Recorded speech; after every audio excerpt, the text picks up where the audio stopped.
La bronchopneumopathie chronique obstructive ou BPCO est actuellement la 5e cause de mortalité dans le monde.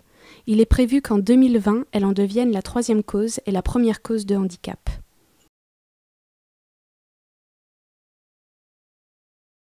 Entamons un voyage dans l'arbre bronchique pour y voir quelles sont les modifications induites par la BPCO à chaque étage pulmonaire. Dans la trachée et les bronches les plus importantes en diamètre, on note une accumulation de sécrétions bronchiques. Ces dernières sont liées à la stimulation des glandes bronchiques par l'action du tabac et au remplacement progressif des cellules porteuses de cils vibratiles par des cellules lisses, ce qui diminue l'efficacité du transport des sécrétions par le larynx.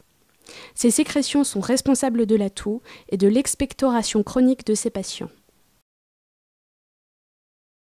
Au niveau des bronches périphériques de petit diamètre, l'épaississement de la muqueuse, la présence des sécrétions et les lésions cicatricielles occasionnées par les décennies de tabagisme antérieur réduisent le diamètre interne des bronches. De plus, leur paroi n'est plus soutenue par les fibres élastiques contenues dans les cloisons alvéolaires. Ceci provoque la fermeture précoce de ces petites bronches et un piégeage de l'air dans les alvéoles. Ces anomalies sont responsables de l'essoufflement ressenti par le patient.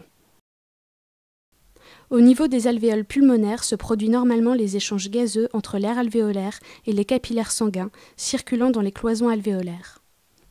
Le tabac engendre la destruction d'un nombre de plus en plus important de cloisons alvéolaires, avec réduction de la surface d'échange, et aboutit à une tendance à réduire la quantité d'oxygène dans le sang et éventuellement à augmenter la quantité de gaz carbonique.